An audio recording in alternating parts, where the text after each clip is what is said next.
पूर्णिया के मुफस्सिल थाना क्षेत्र में नकाबपोश अपराधियों ने एक घर में डकैती की। साथ ही अपराधियों ने लगभग 2 लाख नकद और कीमती गहने लूट लिए। घटना के बारे में पिंकी ने बताया कि मंगलवार की शाम घर पर वो अकेली थी। तभी करीब 7 बजे आधा दर्जन नकाबपोश हथियार से लैस अपराधी अचानक से घर में दाखिल हुए और लूट की घटना को अंजाम दिया।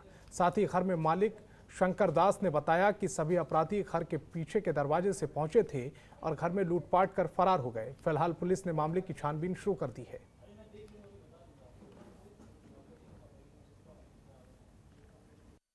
ये 7-7:30 बजे अच्छा। बस अचानक से 5-6 आदमी अंदर में घुसने शुरू कर दिया। मेन गेट से? हाँ, मेन गेट से। बस हमको देखा, रिवॉल्वर जो है बंदूक निकाल के पूरा सटाने लगा। अच्छा। हम तो कुछ नहीं बोल पाए वो लोग को। बस वो लोग जैसे जैसे धक्कम धुक्कम करने लगा। पूरा घर को उलट पलट सब से चाबी मांगने लगा। जो चाबी था सब अलमारी में खोल रहा था। फिर वहाँ से चाबी मिला उन लोग से, वो निकाल के।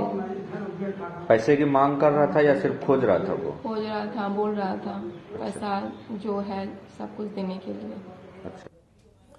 पूर्वी चंपारण में किसानों की आमदनी को दोगुना करने और बेरोजगारों को रोजगार देने के लिए केंद्र सरकार ने फिशरीज डिपार्टमेंट को आगे किया है। इसी को लेकर राष्ट्रीय मत्स्य चिकित्सालय विकास बोर्ड के तहत पिछले 3 सालों से मत्स्य जीवियों के साथ पूर्वी चंपारण जिले के 5 झील रोहाली, सिरसा, करलिया, मझरिया और कोठिया को चिन्हित किया गया है। इसी संस्थान के लागत से इन 5 झीलों में वैज्ञानिक तरीके से मछली का पालन मछुआरों के द्वारा कराया जा रहा है। उससे किसानों की आमदनी सीधे दोगुनी हो जाएगी। वहीं वैज्ञानिकों ने मत्स्य पालकों के लिए सुझाव दिए हैं जिससे मछली पालन में इजाफा हो सके, साथ ही किसानों की आय दोगुनी हो सके।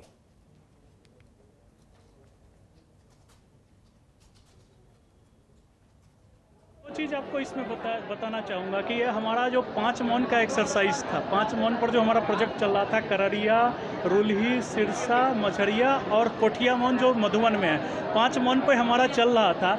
आज के दिन आप इसी से सोच लीजिए कि उसका प्रोडक्शन कररिया में करीब 2.5 से 3 गुना हो गया है।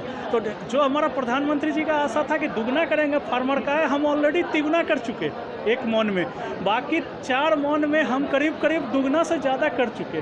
तो अभी क्या है, इनका भागीदारी था। अभी तक क्या था कि हम जो भी प्रोडक्शन बढ़ता था ये लोग खुद लेते थे, ये लोग की इनकम होती थी। अभी हम चाह रहे हैं कि ये सतत कर ले, मतलब इसको सस्टेनेबल कर ले। हम लोगों ने इनको सुझाव दिया था कि जो आपका इनकम है उसका 10% आप एक जगह बैंक में रख दीजिए, जिससे आगे के सालों में आप बीज खरीद सके, आपका उत्पादन कंटिन्यू।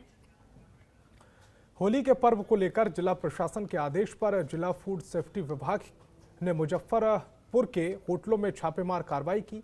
एक साथ कई होटल और रेस्टोरेंट में मजिस्ट्रेट के साथ विभाग ने छापेमार कार्रवाई की। वहीं छापेमारी के दौरान एक होटल के किचन में काफ़ी गंदगी पाई गई, जिसके चलते होटल के किचन को सील कर दिया गया। होटल के लाइसेंस को भी सस्पेंड कर दिया गया है। जो भी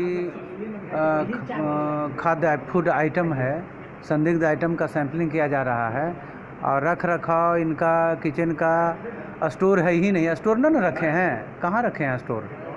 अच्छा, स्टोर तो भी नहीं देखे हैं, लेकिन किचन को भी स्टोर ही का रूप दे दिए हैं और रख रखाव सही नहीं पाया गया। हाइजीनिक स्थिति में इनके यहाँ और ड्रेनेज वगैरह सही नहीं है।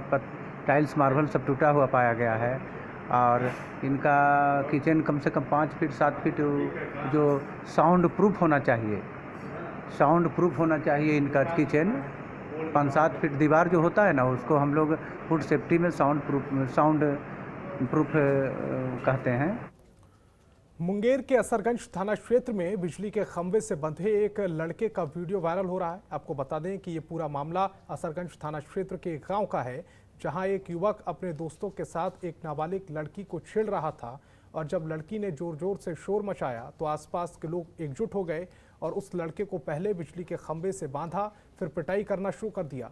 सूचना मिलने पर असरगंज थाने की पुलिस मौके पर पहुंची, युवक को छुड़वाया और अपने साथ थाने ले जाकर पूछताछ शुरू कर दी।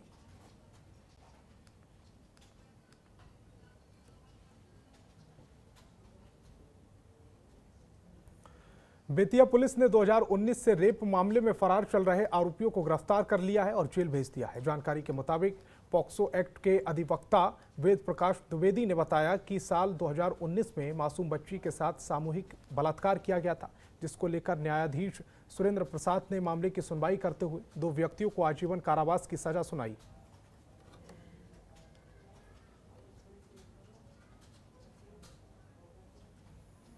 गया जिले के छकरबंधा जंगल में 16 मार्च को हुई मुठभेड़ के विरोध में भाकपा माओवादी संगठन ने 24 और 25 मार्च को दक्षिण बिहार एवं पश्चिम झारखंड को बंद रखने का ऐलान किया है।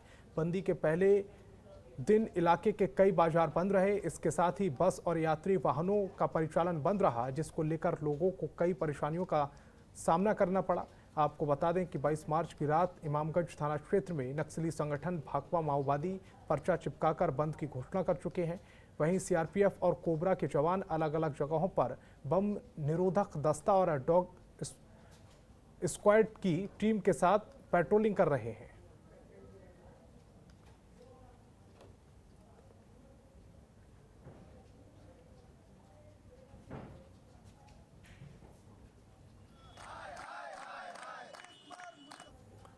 बिहार के मधुबनी में राज्य कार्यपालक सहायक सेवा संघ के आह्वान पर मधुबनी इलाकाई के सभी कार्यपालक सहायक पिछले 9 दिनों से 8 मांगों को लेकर अनिश्चितकाल के लिए हड़ताल पर बैठे। वहीं संघ के लोगों का कहना है कि सरकार अगर हमारी मांगों पर विचार नहीं करेगी तो 24 मार्च से बिहार के सभी जिलों के कार्यपालक सहायक पटना के गर्दनी बाग में सरकार की नीति के विरोध में विशाल धरना प्रदर्शन करेंगे।